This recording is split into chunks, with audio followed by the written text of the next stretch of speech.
Welcome back, everybody. And as you've seen from the weekly slides, the topic today is to continue this discussion of the electron gas. The electron gas is a kind of academic system, but it has been widely used in many-body physics to study many-body methods, for instance.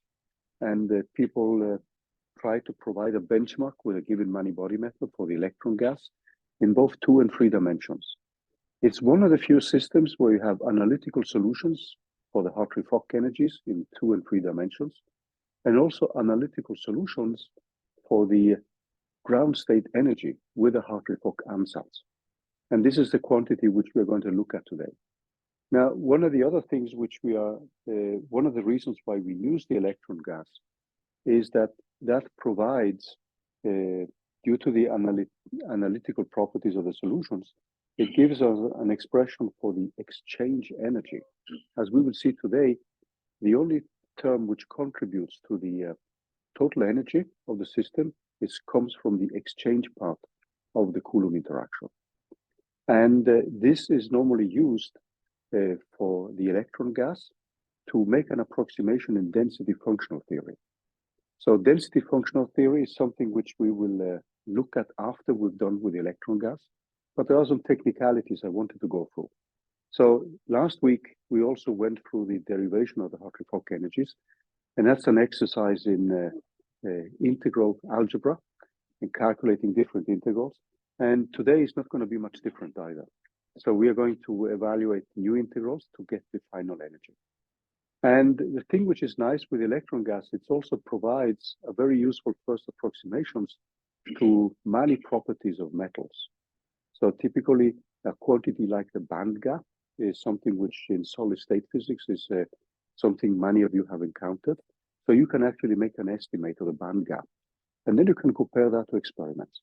And that's one of the things I wanted to discuss. So before we go on to the ground state energy, I wanted to say something about the Hartree-Fock solution, the single particle energies, and how we can use them to make interpretations of properties of a system, like the band gap.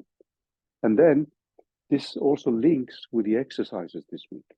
So the first exercise you will actually see, it's partly solved here through the derivations which we went through last week. So there's a long session of analytical manipulations here. And what I want to do now is simply just to start using that. Now for the density functional theory part, I have a series of slides here, which we will probably start with tomorrow, depending on how far we get today. And this provides a kind of link between Hartree-Fock theory and also the electron gas, and the way you would set up the density functional theory equations to be solved. And some of you may have heard about the Kohn-Sham orbitals and the Kohn-Hohenberg theorem, which are general theorems about many-body systems in terms of the density. So we will also need to introduce the definition of the one-body density, which is a quantity which is widely used. And some of you may have met these quantities when you took a course in modern quantum mechanics. But we will repeat many of these things.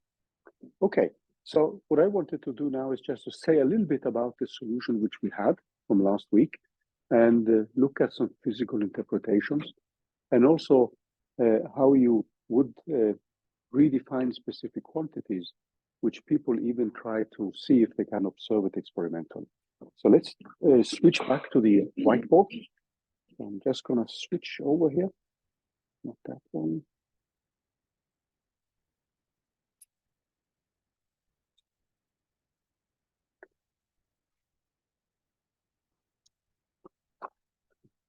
So the quantity we are going to look at is this Hartree-Fock energy. And let me just set up the expression here. So this is the Hartree-Fock single particle energy.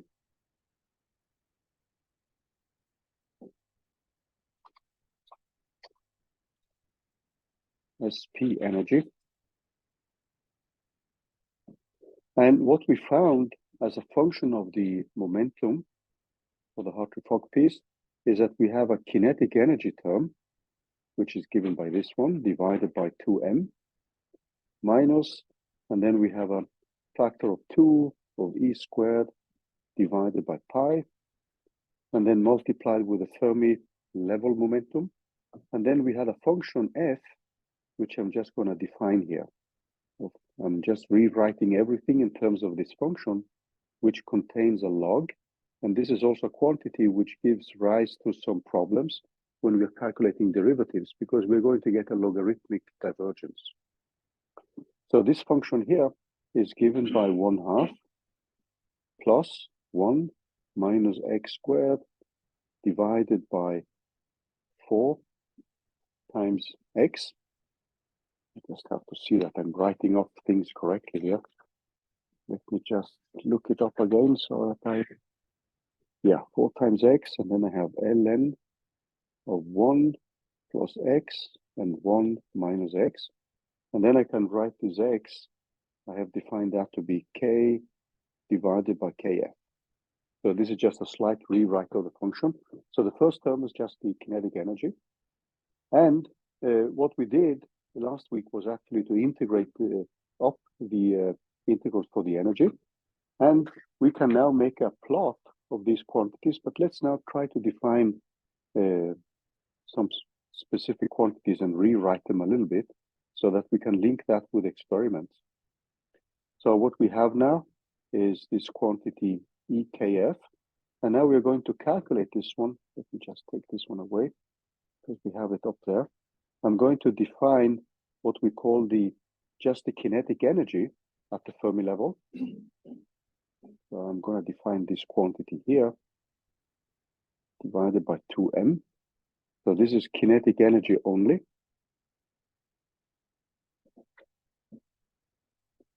At k equal to the Fermi energy, the Fermi momentum. And then in the analysis here, we are going to look at the ratio between the Hartree-Fock solution and what we might call the unperturbed solution at kf equal to 0. And this is something when we now use this definition of x, we can actually rewrite this one as x squared minus 4 times E squared, this is electric charge, times the mass, divided by h bar squared, and then I have kf divided by pi, and then we have this function f of x. So I'm just simply doing some manipulation so that I can make a plot of the single particle energies and the ratio between the two of them, because this is a quantity I will use to define this band gap. Now, there is another quantity which you will encounter when you want to relate this to experiment, and this is that we can rewrite some of these terms in terms of what's called the Bohr radius. So we can now define the Bohr radius, A0, which is 0.5 times 10 to the minus 8 centimeter. And this is defined as h squared divided by E squared times m. So that means that a part of this equation here can actually be rewritten in terms of the Bohr radius, because we want to link that to properties of specific materials. And the other quantity which we will derive just in a while is the density, the total density which we have, which is n divided by v. And I'm going to set up the derivation of that one a little bit later. But now I'm just going to state it. And so this is the density. And some of you who have taken a course in statistical mechanics, you may have seen this expression before, but I'm coming back to it. But I'm just setting up the expression here. So this is something which is equal to kf cubed divided by 3 pi squared. So I'm coming back to the derivation of this quantity. Some of you may have seen this quantity before. Does that ring a bell? Who has taken statistical mechanics? Okay. So then you probably calculated the density for the non-interacting Fermi gas at temperature T equal to 0. So if you've done that, then this is the equation which you probably have gotten. But I'm going to repeat some of these things a little bit later. So this is from the Fermi gas at the temperature at T equal to 0. And then what we can do then is to rewrite this in terms of another quantity, where I'm going to define Rs, and that is the radius of a sphere. So this should be an H of a sphere whose volume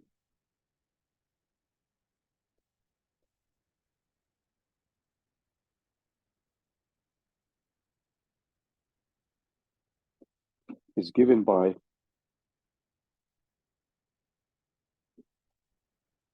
the volume per electron.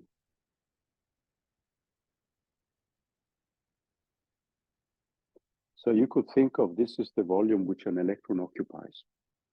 And then you idealize that in terms of a sphere. And in this specific case, what we would have then, if we use that quantity, we can then rewrite the volume which we have from V here in terms of this volume for a radius with that specific sphere. So we can then rewrite the value for Kf cubed. That will be given now by, so we would have a 3 over pi squared. This is the quantity we have here. And this would again be given, if we now look at this specific quantity, the density of electrons. So we're looking at the sphere which an electron occupies. So this would be given by 3 divided by 4 times pi times Rs cubed. Because I'm taking the number of electrons divided by the volume, and that gives me the equivalent quantity here. And that means that when I plug in the numbers, I can then find that Kf is equal to roughly 1.92 divided by Rs. Then I can now rewrite this ratio which I have, this epsilon k of Hartree-Fock divided by epsilon 0 at the Fermi level, so that's just the kinetic energy. That is something we can rewrite in a more compact way as Rs divided by A0, the Bohr radius. And when I now plug in the numbers, this gets equal to 0.63 times this function f of x. And the thing is that this ratio Rs between the volume occupied by an electron and the Bohr radius is roughly, not that one, is roughly between 2 to 6 for most metals.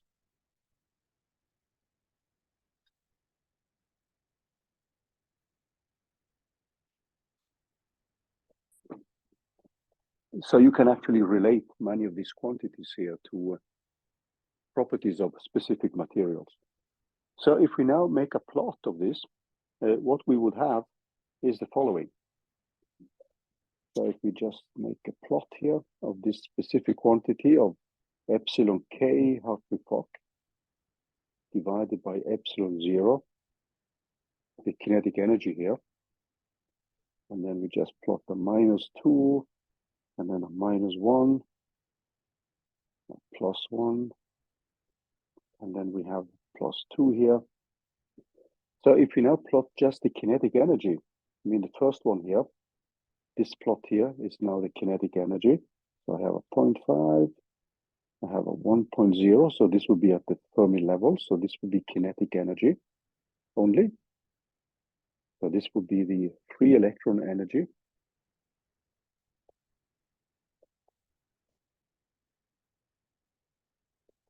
And that's just given by this epsilon 0 of k. And then we have the value of Kf here, where this one is just the ratio between that one and the other one is just equal to 1. Then what I can do next is to plot the other energy. So this starts, if I take the interacting case, this starts at -2.652 here. So this would go up something like this. And then it bends up. There is a gap here. Let me just define these quantities numerically later. 0.326. And then this grows like this, because what we have done now is to set up a potential Hartree-Fock energy where we assume now that there is a gap at the Fermi level. So when it's 1, then this ratio between K and Kf is equal to 1. So this is this quantity X, which we defined. Now, the quantity which you see here, this one, this is something which defines in solid state physics the band gap for free electron.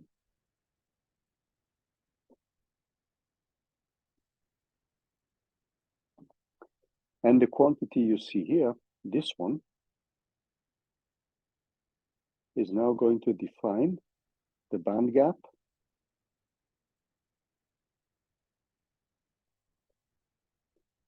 for an electron with the exchange term, because we saw last time that the direct term was cancelled exactly by the charge of the bystanding ions, which provide a uniform background charge, and that cancels exactly the contribution from the direct term in the Coulomb interaction, and we only left with the exchange term. So the band gap for an electron with exchange only. So this is, when we now move to perturbation theory a little bit later, this is going to be a contribution from first order perturbation theory, because the contribution comes to first order in the interaction. So how do we define these quantities here? So let me just give you briefly the definition here, and let's set up the numbers. So when I have X equal to 1, when I look at this ratio for K, but now calculated at the Fermi momentum, divided by epsilon 0, the non-interacting energy, this is given by minus 0.326. Now, if I then take X equal to 0, then the same quantity, epsilon 0, divided by epsilon 0f, when I put in the numbers, this is given by 2.652 here. Now, the band gap is a quantity which is defined as follows. So we would have a delta epsilon Hartree-Fock, which is given by epsilon kf Hartree-Fock minus epsilon k equals 0 of Hartree-Fock. And these are the quantities which I put up the numbers for here. So this band gap is then only due to the exchange energy, which we see here. So band gap here due to exchange energy only.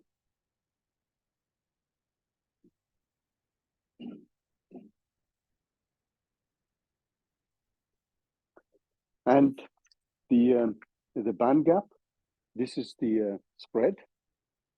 It's the way we define it, is the spread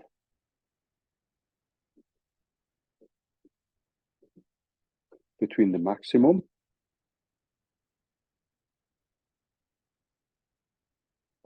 and mean values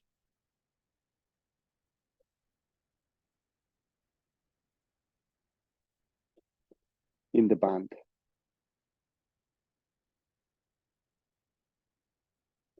In the band of K values, up to Kf. So we can actually just read this off from the figure here, and that X, this quantity X, as we said here, at X equal to 1, then this gap is 0.0326. And then when we take the difference here between the two quantities, so we can actually now, in general, set up, if we look at this quantity here, so this will be the band gap. When we now plug in the numbers, this is going to be given by 2.326. So that's the difference between this number here and that number there. So that's the band gap. And then you can go back to metals and look at measurements and plug in values. So in the case which we have here, these numbers which I'm giving you, all these numbers are given for X, or actually I should say RS divided by A0. All the calculations here, I have plugged in this and I set that one equal to 4. So typical values for metals are normally between 2 and 6. So these are typical quantities which we can compare with experiments, even if we have a very academic model.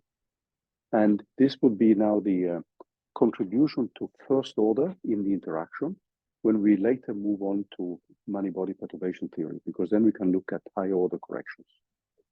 Now, there are some technicalities here which are worth looking at.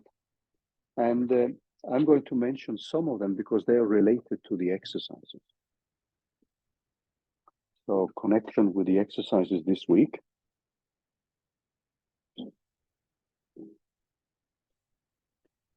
So let me just briefly mention that. There's one exercise where we are looking at something which is called the effective mass. So let me try to define that quantity because you will encounter that often in many-body physics. So if we look at the Hartree-Fock solution which we have, we can obviously make a Taylor expansion around the Fermi level. So if we Taylor expand it around the Fermi level, we can write this out as a Kf here, and then we have the Hartree-Fock solution. And then we have the first derivative. So the first term here is obviously the first derivative, evaluated at Kf. And then we have K minus Kf. So I'm just making a Taylor expansion of this quantity, plus, etc., etc. And I can do the same thing for this epsilon K0. So I can make a Taylor expansion of that one to M. And then I have the derivative, which is now easy to calculate because I have just the kinetic energy divided by M, and then K minus Kf plus plus. So these are just the expansions here. Now, you can actually rewrite this expression here in terms of a quantity which is called the effective mass. So we are going to introduce the effective mass,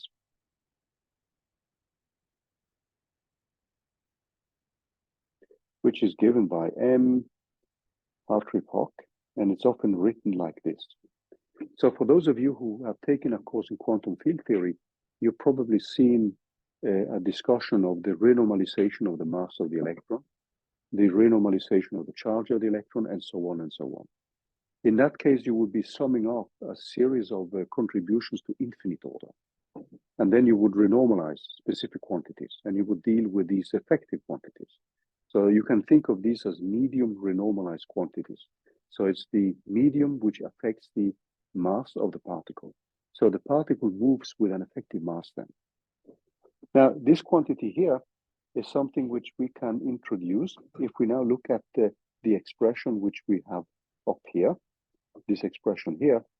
We are going to define that in terms of the inverse of that quantity. So I'm going to take this expression you see here and rewrite it in terms of the effective mass.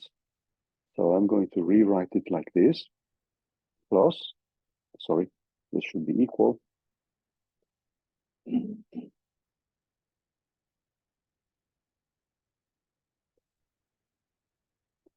And then I'm going to plug in the Fermi momentum here, but this is now divided by this effective mass. So if you look at the expression which we had here for the free particle, what happens now is that we are modifying the expression for the free particle by this effective mass. And this keeps these higher order terms as well. So we have Kf plus plus plus. And then we would define the effective mass in the following way. So this quantity here is defined as h bar squared times Kf divided by this d epsilon k Hartree-Fock dk evaluated at Kf. So these quantities are theoretical quantities which don't have a, an experimental analog, but often people try to relate what they normally call the reduction of the effective mass and look at different experimental variables and see if you can extract some experimental information about the reduction of the effective mass. So typically the mass gets reduced due to these higher order many-body terms. And these derivatives here are now representing, actually in this specific case with Hartree-Fock, it just represents a contribution to first order in the interaction. But you can evaluate, if you do many-body perturbation theory or Green's function theory or other methods, you can come up with corrections to the effective mass beyond first order in the interaction. So it's something which provides a kind of a way to rewrite the original equation in terms of a new mass, which incorporates many-body correlations. So keep in mind that when you calculate these Hartree-Fock energies, you do actually have many contributions from the potential itself. In this case, it's the potential to first order, but when you do more advanced many-body methods, it will contain higher order contributions. And again, for those of you taking quantum field theory, you've probably seen that, like in quantum electrodynamics, this effective mass is the resummation of a given set of correlations to infinite order. But this is just an effective way. The problem, however, which we have, and you will see that in the exercise, is that this effective mass for the electron gas, and that leads to a problem, obviously, for electron gas.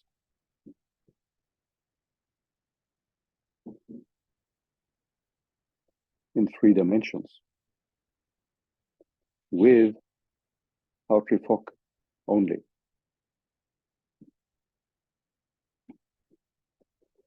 So in the exercise which you have this week, one of the things you're actually going to study is this one.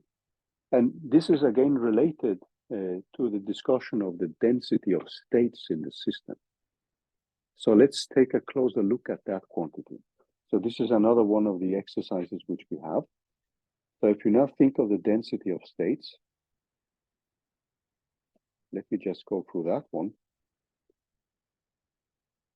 One of the reasons why you get this result is due to the Coulomb interaction and its infinite range. So the main reason for why this effective mass is equal to 0, which you can actually look back at the expression for this Hartree-Fock energy. So if you look at the Hartree-Fock energy, there is a logarithmic term here. Now, this logarithmic term, when you now calculate the derivative and you let it go to kf, this is going to give you a divergence. And that means that when you take the inverse of this divergence, which goes to infinity, you get an effective mass which is equal to 0. And the reason why you get this divergence has simply to do with the fact that the Coulomb interaction is not screened, which means that it's just the plain Coulomb interaction, which has an infinite range. If you change your Coulomb interaction to something which goes like e to the minus mu times the relative distance divided by r, then this mu will act as a constant which will dampen the range of the Coulomb interaction, and it will give the Coulomb interaction a finite range because it will die out at a specific value r. Now, this constant is often called a screening constant. You can calculate this in many-body theories, but often people will just put in an ad hoc number to avoid these divergences in the Coulomb interaction. And often you try to motivate this from experimental data. So that's a field by itself, which we will not touch upon. But I wanted just to link this with the calculation of the density of states as well, because that can give you some further insights about the problem which we have with the effective mass and some of these quantities, due to the fact that the Coulomb range has an infinite, the Coulomb interaction has an infinite range. So if you look at the density of states as a function of energy, this is something which, if you look up definitions of it, so this is a function of the energy, and that's given by V of k squared divided by 2 pi. And you can rewrite this one as a d epsilon of dk inverse. And if you now look at the equation and how you arrive at this equation here, the way you would look at it is to go back to the term lim of v, which we discussed last week, when v goes to infinity, of this summation over k. And this summation here is something which goes over to 1 divided by 2 pi cubed. And then I have an integral over dk, whether k is in 2 or 3 dimensions. Now, this quantity which you have here, that means that this summation over all the states you have, k, is now something which is changed to v divided by 2 pi cubed. And there's an integral over 0 to infinity of dk. So this is all the states over the momenta. And this is something which we would now define by the integral over all the energies, where this epsilon is the degeneracy of the epsilon. And this defines the density of levels. And this g of epsilon is this quantity which we defined as n of epsilon. So that means that when I now look at this integral, which I had v over 2 pi cubed, and then I integrate out the angles because there is no angle dependence. So I have a k of dk. This is going to be given by this density of states, n of epsilon, which I defined, of d of epsilon. And then I do the change with dk. This is going to be given by dk of d epsilon multiplied with d epsilon.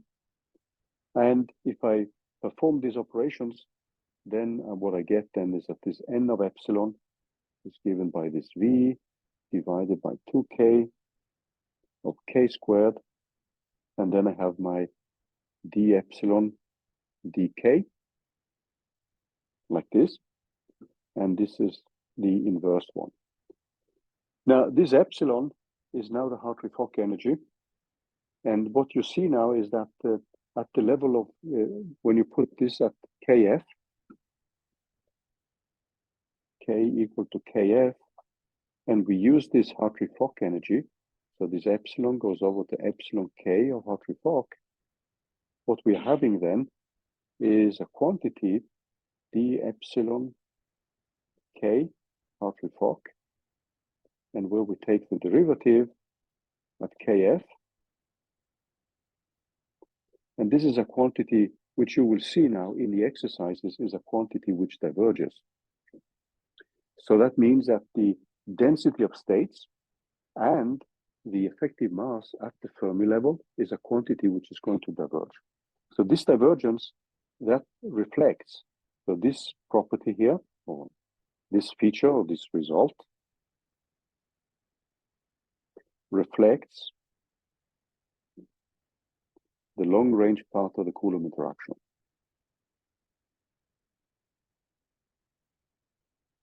Or the long-range character, which is better,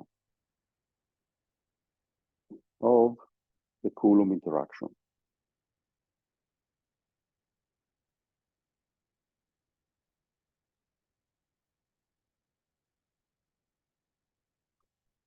And the divergence is something which you can actually retrace to this summation of all the possible states. When you Fourier transform the Coulomb interaction to momentum space, you can retrace it to that one. So if you were to change, if we change the Coulomb interaction, and I just write it like 1 over r here, because when you Fourier transform that one, that becomes the Fourier transform. Transform is going to be proportional with 1 over q squared. So that gives a divergence when q goes to 0, which is the distance between two particles. If we change this one to something which goes like e to the minus mu times this absolute value divided by r, then the Fourier transform will be proportional with 1 over q squared plus mu squared. This term mu is often what is called screening in the literature. So it's a term which is now going to reduce the range of the Coulomb interaction. So if you were to rerun all the calculations and you were to keep this term mu in the calculations and not let that go to zero, then you would not get this property here that the effective mass is equal to zero, and also the density of states at the Fermi level is equal to zero. So this property which you see, and there is already a signal when you look at the expression for the Hartree-Fock energy. So the Hartree-Fock energy itself, due to the fact that you have this term in front of it, when k goes to kf, you can actually show that this is a term which gives a finite contribution. But the derivatives are going to have a logarithmic divergence. And this is one of the things you will notice when you solve the exercises this week. So when you take the derivative of this quantity, and this derivative enters the calculation of this effective mass, which you see here, since we defined it in terms of that one, then this is a term which will diverge, and that will give you an effective mass which is zero. And that is simply due to the fact that the Coulomb interaction has an infinite range. So if you modify that one to an interaction which is a finite range, then these problems disappear. So in many-body physics, the reason why I bring this up is that in many-body physics, if you look at the electron gas, if you go to second order, if you try to do many-body perturbation theory order by order, then there will be diverging terms due to the Coulomb interaction and its range. But you can sum up some of these to infinite order, and they can be used to define such an effective range for the Coulomb interaction. So there are many manipulations you can do in order to circumvent this problem. So this was just a link with the exercises for next week, not for this week. The thing which I wanted to bring up now is the calculation of the expectation value of the Hartree-Fock ground state. So we're going to write this as a Hartree-Fock with a full Hamiltonian here.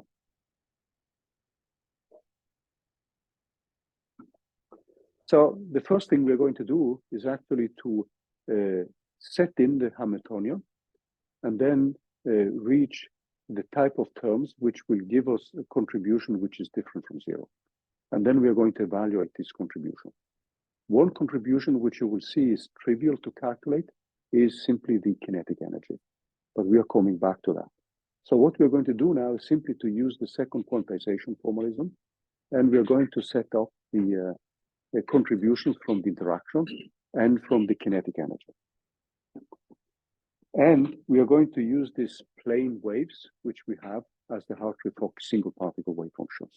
So that means that the Slater determinant here will be set up by plane wave single particle wave functions. Okay, so let me just bring up the solution to that problem. And let me just sort my papers here. Okay. So what we have found is the single particle energies, but we have not discussed the calculation of the expectation value of the Hamiltonian itself. So if we now write this out in second quantization, so we would have H, which is now given in terms of an H0 term, which is just the sum of the kinetic energies, plus an interaction piece. And if we just rewrite the single particle piece, that is now going to be a sum over K1 and K2, because I'm looking at this quantity in terms of momenta. And we're going to have a sum over the spins, sigma 1 and sigma 2. That means that there's going to be a single particle matrix element, which we are going to have here, which goes like K1, sigma 1, and then I have an H0, and then I have a K2, sigma 2. So I'm just going to keep, just for a moment, all the quantum numbers. So this would be K1, sigma 1, and then K2 of sigma 2. Sorry, not a dagger there.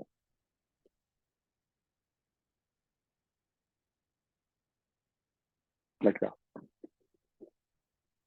So when I calculate these terms here, so let's just go step by step, and we are going to plug in the single particle wave functions. We also have a interacting piece, and we can choose to write the interaction piece in terms of anti-symmetrized matrix element or just the non-anti-symmetrized matrix element. If we use the non-anti-symmetrized one, we would have a half instead of a factor 1 divided by 4. And in this case, if we do that, then we have a sum of a K1, K2, K3, and K4. And now I'm just writing out all the explicit single particle quantum numbers which we have. And this is going to contain a matrix element, K1, sigma 1, K2, sigma 2, and then I have an interaction piece, K3, sigma 3, K4, sigma 4, and this is multiplied with the creation and annihilation operators, K1, sigma 1, A of K2, sigma 2, and then I have an A of K4, sigma 4, and an A of K3, sigma 3, due to the anti-symmetry. So you could alternatively set up 1 divided by 4 and have anti-symmetrized matrix elements. But I'm going to keep it in this form because I'm going to look after a separation of the direct term and the exchange term. The direct term is going to cancel the contribution from the background charge of the ions. And the only thing which remains then is actually the energy from the exchange term.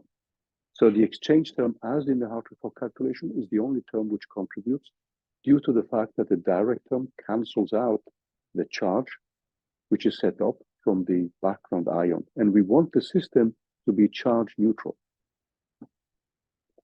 So the things we are going to do now is just to set up the specific matrix elements. So if we look at the matrix element of K1, sigma 1, of H0, of K2, sigma 2. So this is a Fourier transformed wave function. And now we rewrite this in terms of the Fourier transforms and the specific wave functions and the kinetic energy. So this is going to have a sum now over some sigma, which I write out as a plus minus 1. So these are the sigma values which we have.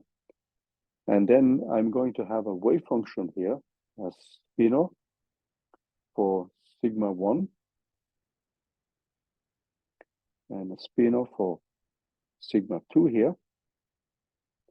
And this is then multiplied with e to the minus I k1 of r, multiplied with minus h bar of del divided by 2m. And then I have an e of I of k2 of r. And this is integrated over d of r. And there is a volume element which we have here, because we have normalized these single particle wave functions in terms of a box volume, as we discussed last week. So we need now to, so this is a sigma 1 and a sigma 2 here. And now we need to set up the explicit expressions for that. And when we now plug in the explicit expressions, what we are going to get then is a very simple integral, because the spinors, they have to give the same result. So what we get then is a contribution from the final contribution when we are setting in the different terms here. There's going to be a V divided by 2m. And then the spinors just give us that delta sigma 1 has to be equal to delta sigma 2. And then I get a delta K1 of K2. And that means that when I'm setting up my equation here, what I will have is that this H0 is simply going to be given by a sum of a K1 of sigma 1. And then I have an H squared of K squared divided by 2m.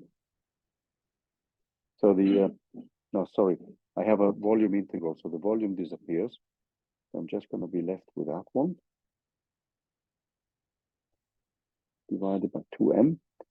And this is now given by A of K1 sigma 1 of A of K1 of sigma 1.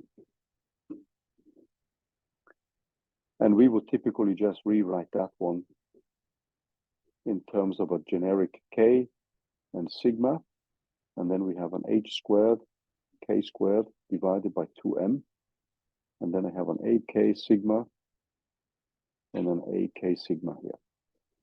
So these equations just follow from you setting up the second derivative here and performing the Fourier transform. And you can easily see then that this just gives you H squared divided by times K squared divided by 2m. So this is just the Fourier transform of the kinetic energy operator which you have. And that just gives you that expression. You have to have a Kronecker delta for the spins, and then similarly for K1 and K2. And then we end up with a matrix element here, which is pretty simple, which is just the kinetic energy in momentum space. So if we want to run everything in momentum space, this would be the first piece which we have to calculate. And then when we are now setting up the expectation values, we need to calculate the expectation value of this quantity here in a medium. So that means that after the break, we're actually going to set up the calculation of that specific quantity in second quantization. And then when we've done with that, we are going to look at the expression for the interaction. And then we're going to simplify it, and we will end up with some greasy integrals, which can be solved analytically. But there is an exercise in just the manipulation of integrals using Legendre polynomials. So I'm just going to show you the basic steps there because it's useful to have seen these things. And having analytical expressions is something which is extremely useful. Should take a small break. Okay. So let us do the kinetic energy first. And when we're done with that one, we're going to rewrite the operator for the interaction. And then we have to calculate the expectation values. So what we're going to do now is simply to set up the expectation values of this quantity. And what we end up having to calculate then when we take the Hartree-Fock ground state of the H0 with the Hartree-Fock ground state is simply to plug in this expectation, this operator. And then what we're going to do is also to just rewrite this AK of I of sigma of I, these operators just as an A of I. And then we know that this state, Hartree-Fock here, is just given by the product of all these creation and annihilation operators, where we sum from I equal up to n, the number of particles we have, and AI acting on a true vacuum here. So nothing special. And we have calculated these kind of expectation values before, which means that in this specific case, when we now run over the summations, we are pretty familiar with this one. So we know that 5, and then we have the sum, and now I'm just writing a sum over P here. So I'm putting in a generic, so P contains now Kp and sigma P.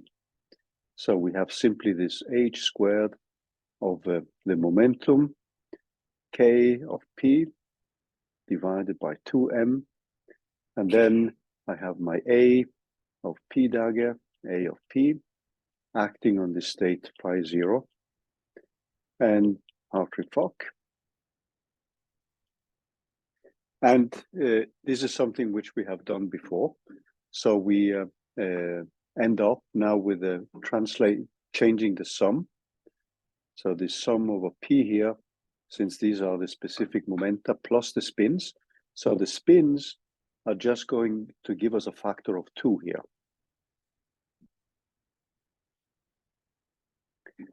The matrix elements which we have for the operator, they do not depend on spin.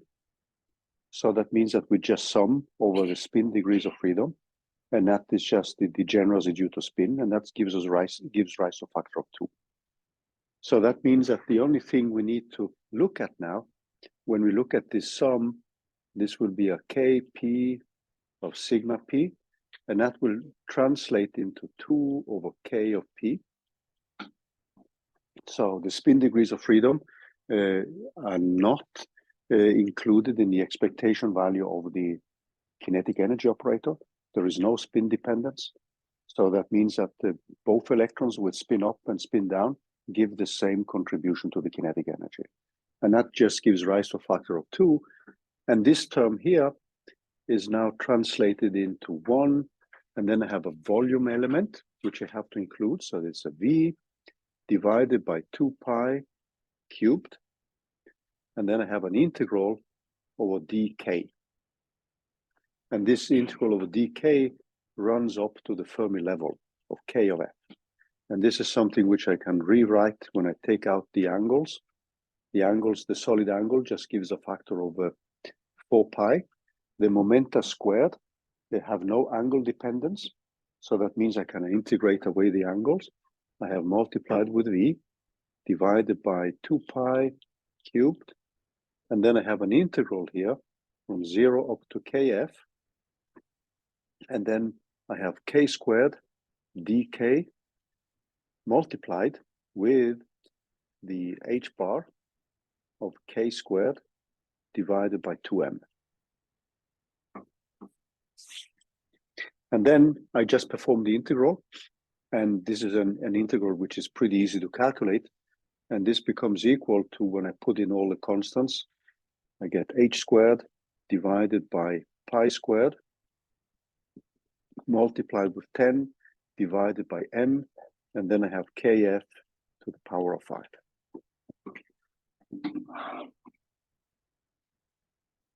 So that's the kinetic energy. That was perhaps the easiest part to deal with.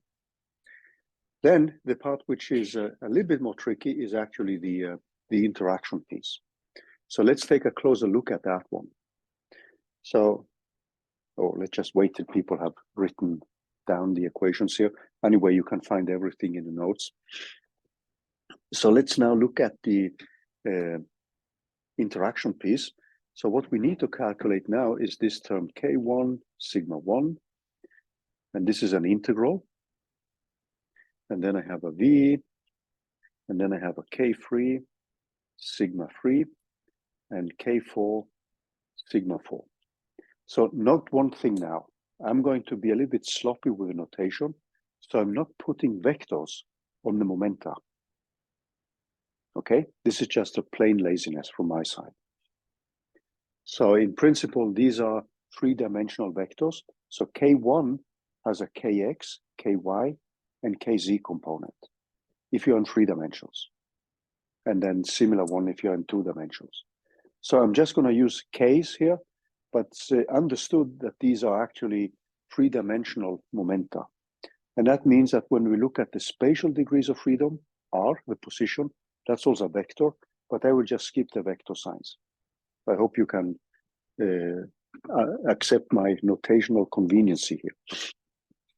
Now, what we have to be careful with now is when we look at this term, this is not an anti-symmetrized matrix element, but it will contain now a sum over the spin degrees of freedom for the 2 particles. So particle 1 can have spin up or spin down. And so this Xc1 and Xc2 are the spins of particle 1 and 2. Now, the value which you see here, so if you have a spin 1/2, so this could be 1/2, 1/2, 1/2, and 1/2. And then we know that the projection can be -1/2 and +1/2. So this is now summing over the spin projections. So I would have the spinors here. So I have a sigma 1. And then I have and this is for particle 1. And then I have a sigma 2 here. And this is for particle 2. And then I have the similar one here, sigma 3. And that goes back to particle 1. Those are 2 particles, 2 of the spins, one on the brass side and one on the ket side of the interaction matrix element here. And then I have a sigma 4 and Xc2 here. So that's the spin part. And we know that this puts some constraints because particle 1 here, clearly, this spinor here, multiplied with that one, that puts a constraint on this sigma 1 and sigma 3. So we have to have sigma 1 equal to sigma 3. So that's going to be a Kronecker delta, which kicks in. But then we have an integral, which now is given by psi of k1,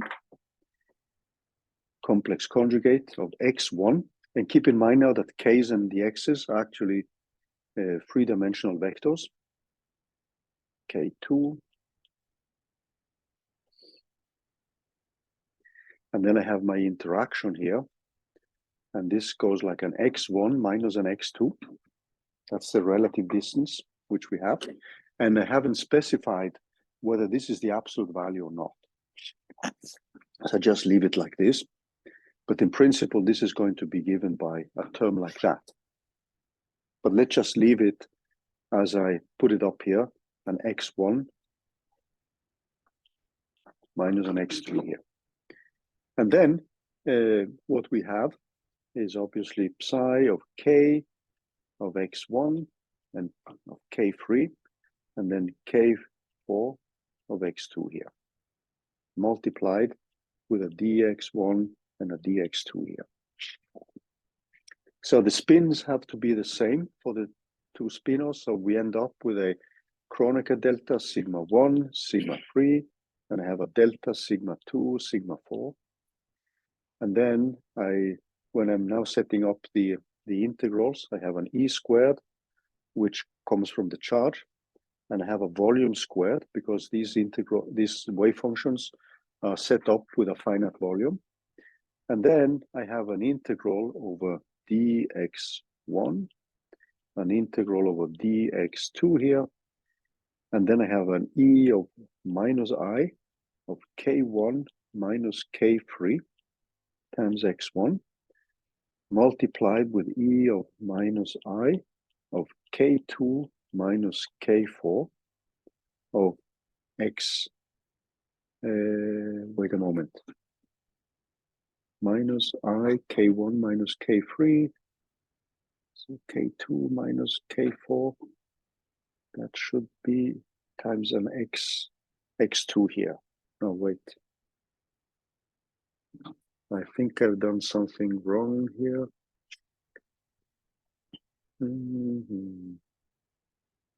No, that's correct. That's correct. And then I have an x2 here, right? And this is divided by x1 minus x2. And I'm going to take away the absolute value sign. x1 minus x2. So let's look at these integrals a little bit and try to manipulate them further. So let's write them out. So we have an integral over dx1, dx2 here, and I have an e of minus I of k2 minus k4 times x2, and then I have an e of minus I of k1 minus k3 of x1 divided by x1 minus x2 here. And I can rewrite this one by simply adding and subtracting the following contributions. So I can write this as an e of minus I of k2 minus k4 multiplied with x2 minus x1 and multiplied with e of minus I of k1 minus k3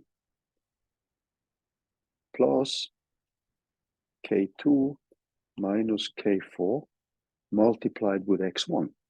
So this should be x1 here, divided by x1 minus x2. So I'm simply adding and subtracting a term here. So if I do that, I can rewrite this integral by a change of variables. So I can define a y to be x1 minus x2 here. And then I define x to be x1.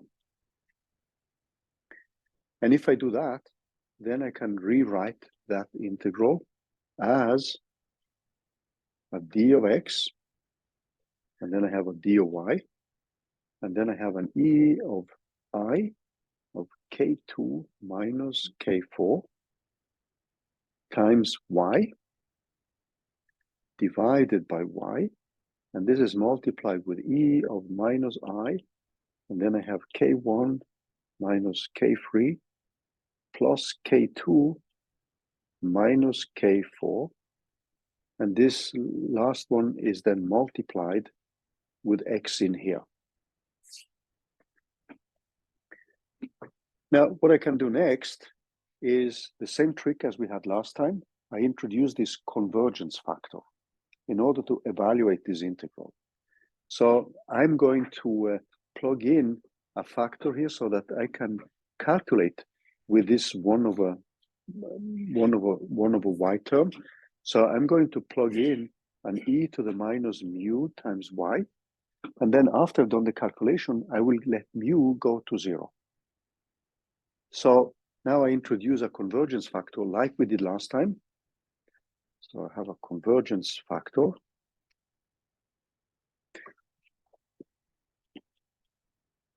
Mu. So which means that when I now plug in and then I add the terms e squared divided by the volume squared. So what I get then is e squared divided by v squared. And then I have an integral over dx of d of y. And then I have my e of I of k2 minus k4 multiplied by y. And then I have an e to the minus mu of y divided by mu. So that's my Coulomb interaction, multiplied with e to the minus I of k1 minus k3 plus k2 minus k4 multiplied with x. So this is the integral I need to calculate. And when I have this convergence factor, the other thing which we have to keep in mind is now the definition of the delta function. So we know that we have a 1 over v here. And if I look at the integral over x here, with these terms here, that's just going to give me 2 Kronecker deltas, or now Kronecker delta. So what I will get then, when I look at this one, I'm going to have an e squared divided by v, and then I have a delta of k1 plus k2, which has to be equal to k3 plus k4. And this is multiplied with an integral over dy, and then I have an e of I of k2 minus k4 of y multiplied with e of minus mu of y divided by y. So I'm just using the definition of the delta function. So this quantity which you see here, this one, this integral over x with a volume term, that translates into this Kronecker delta.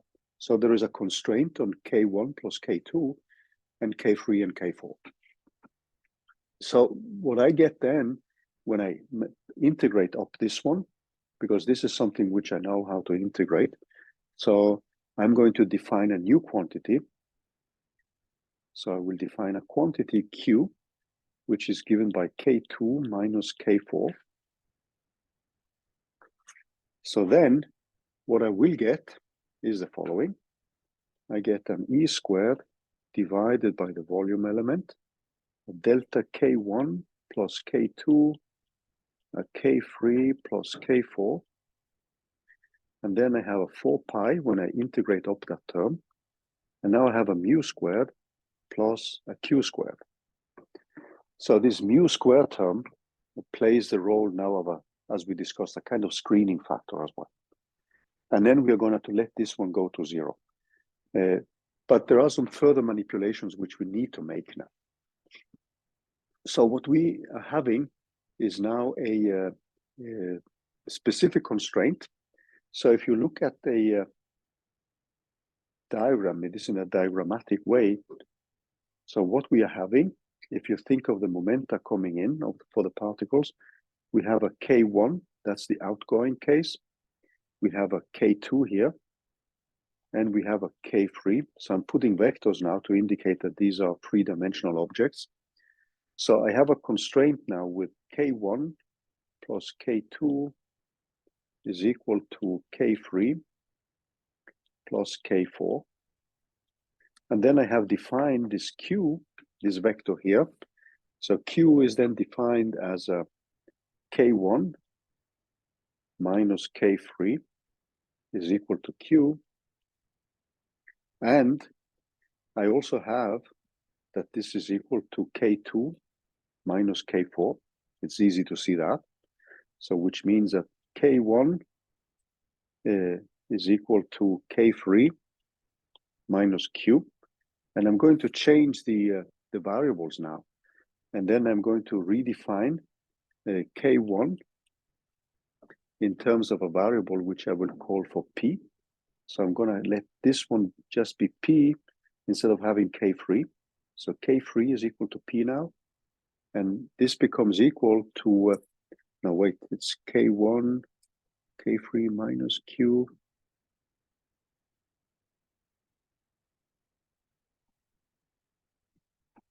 Yeah, so this will be Kp minus Q here. And then when I now replace K3 with this variable P here, I'm also going to replace K4. If I do that, I'm going to replace that one with a variable K. So these are just changes of variables instead of calling it K4 and K3, etc. So I'm going to put also K3 equal to this variable P. So just again, a change of names.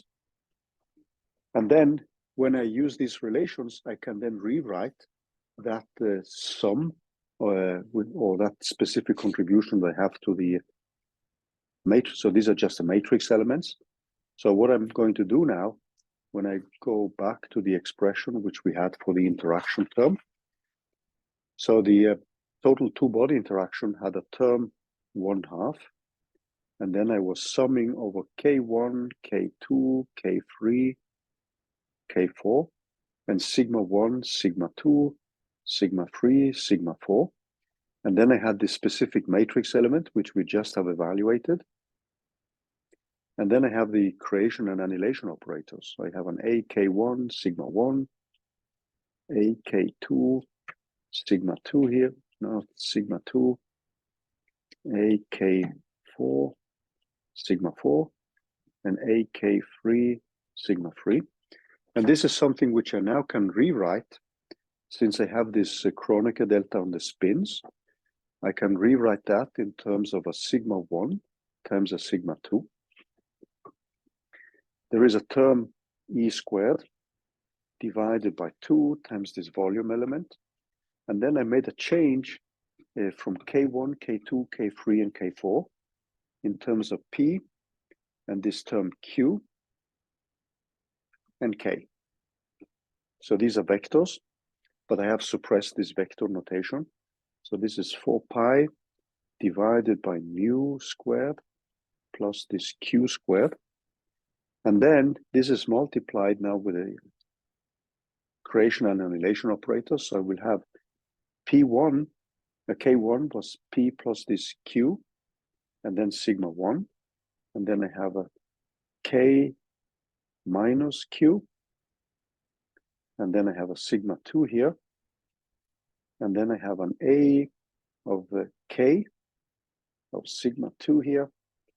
And then I have a final one A of P of sigma 1.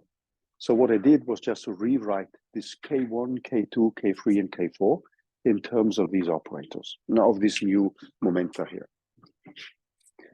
So this is something which I also can rewrite in the following way. So if I look at the expression here, I can rewrite this one in terms of one term which has Q different from 0 and one term which has Q equal to 0. So if you look at the sums here, I can now rewrite that one, and I'm not going to put in everything. So I will have one summation of Q different from 0, and that will have this term of mu plus Q squared and all the rest. plus a term where we have put Q equal to explicitly to 0. So that means that we will just have a sum over sigma 1, sigma 2, P and Q. And then I will have a term which goes like 4 pi divided by mu squared. And keep in mind that we plugged in this term mu and made it finite. But at the end, we are going to take mu goes to 0. So you see clearly now that there is a divergence problem. So the divergence we had previously pops up somewhere, right? But the thing which is nice now is that this term here is going to cancel the contribution from the background ions. So, and then we are just left with one final term here. And I'm just putting dots here because we have the remaining creation and annihilation operators. So we have assumed that mu is different from 0. And then we are going to take the limit when this one goes to 0. So one thing which we can do now is actually to rewrite the last term here. So the last term, and I leave that as a small exercise to you guys because this is a part of the one of the exercises next week. So this, but it's actually not so difficult to see that. So the last term is going to give us E squared divided by 2V, and then I have a 4 pi divided by this term mu squared, which is problematic. And then I have an n squared number of particles minus n. So this will be a part of the exercise here. And this thing here is actually going to cancel. So this cancels.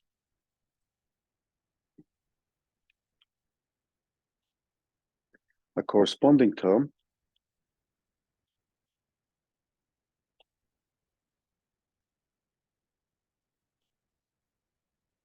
from the positive background, the positive ion background.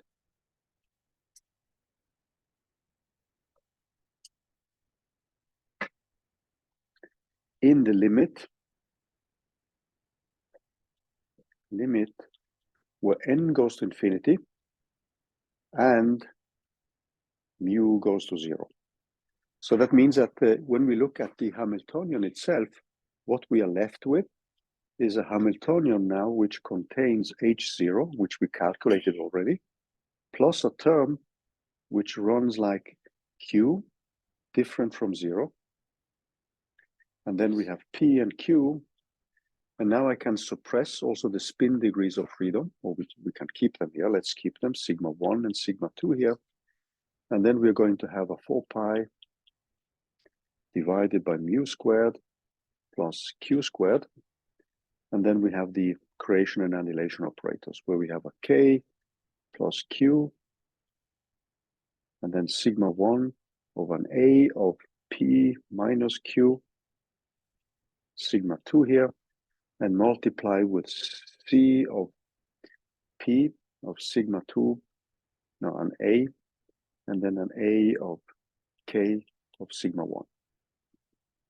And this is a term which we now are going to look at when we want to calculate the expectation value of the energy. So we did the kinetic energy. So this term is something we've calculated the expectation value of. So the last term now is actually us to calculate the expectation value of this quantity here. So let's go through these calculations as well. So that's the, let me just bring this up here. There.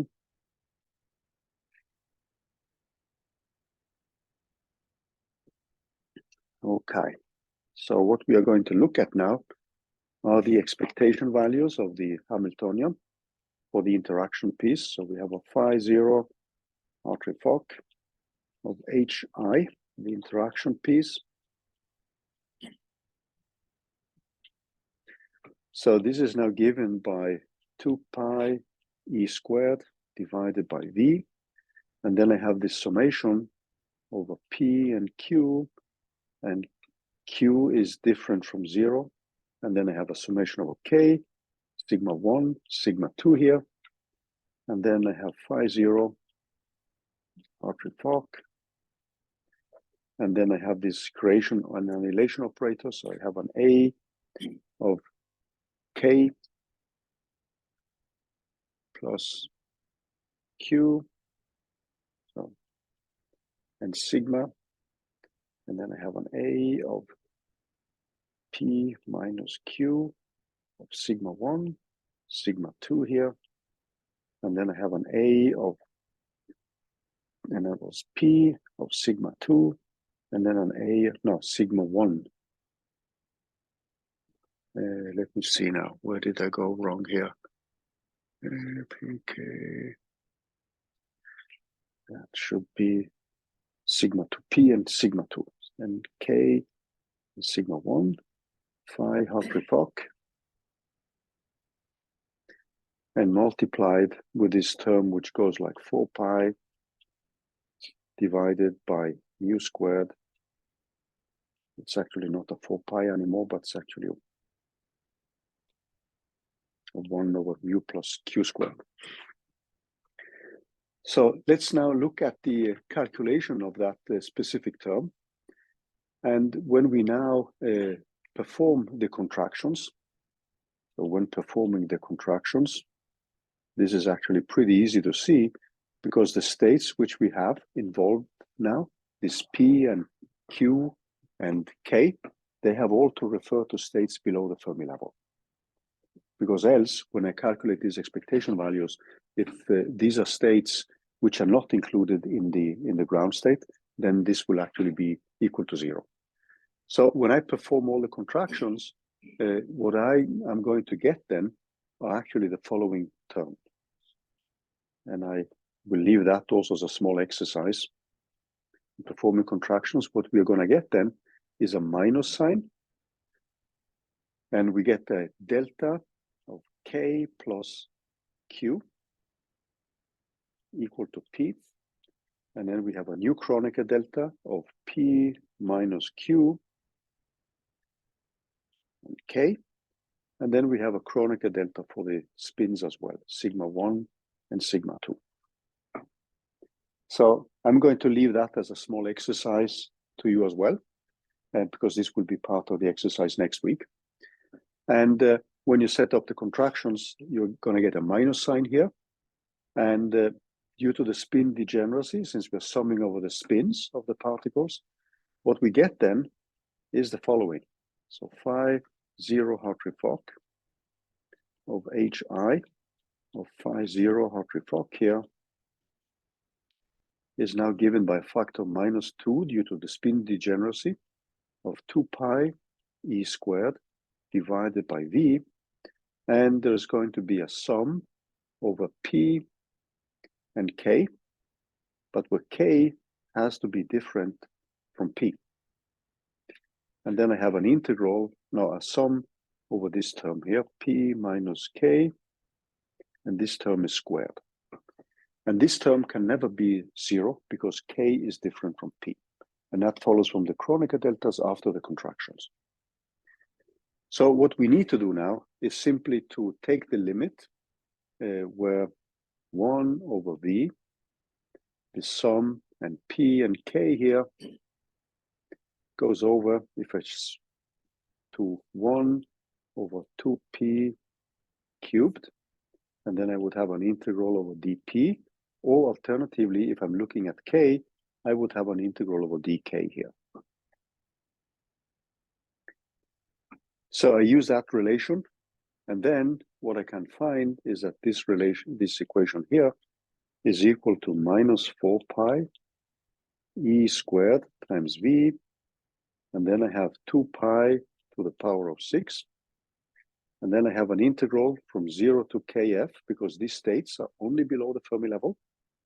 That were the only contractions which were possible when we put up the contractions here, because if the states are above, then we are trying to, if the K is above the Fermi level, and we are acting on a state which has only states below the Fermi level, then this operator which you have here, acting on this one, gives 0. So the states have all to be below the Fermi level, or up to the Fermi level, So then I get an integral from 0 to kf of dk, and then I have 1 divided by p minus k squared. And now it's when the fun begins. So now we need to look up some tricks for calculating this type of integrals. So this integral can be solved analytically. And the trick here now, if you look at this integral, is the following. So you have a kf, sum of a kf of dp. There is a sum up to integral up to kf of dk. And there is a 1 divided by p minus k. When we write it out, and now I'm just going to skip the integration limits. So it's a dp, dk, and then I just write it out, p squared plus k squared minus 2 times the absolute value of k times the absolute value of p multiplied with cosine theta. So that's the denominator. And this is something which I can rewrite now if I introduce a new set of variables, like a cosine theta. And then I define a new quantity s, which is just k divided by p. So k is never equal to p. Remember that, because we had that constraint. So then if I use that, I can rewrite these ones as a d cubed p, d cubed k, and I have 1 over p squared, and then I have 1 divided by 1 plus s squared minus 2 times s times this parameter mu cosine theta. Okay, so this is just a simple rewrite of the integral. And now what we're going to use is a relation from Legendre functions. So there is a Legendre expansion.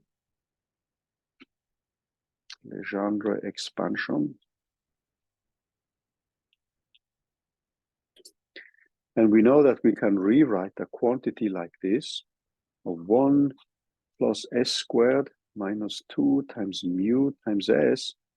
This can be written out in terms of these orthogonal polynomials, the Legendre polynomials, of s of L multiplied with these polynomials of degree L with mu as an argument.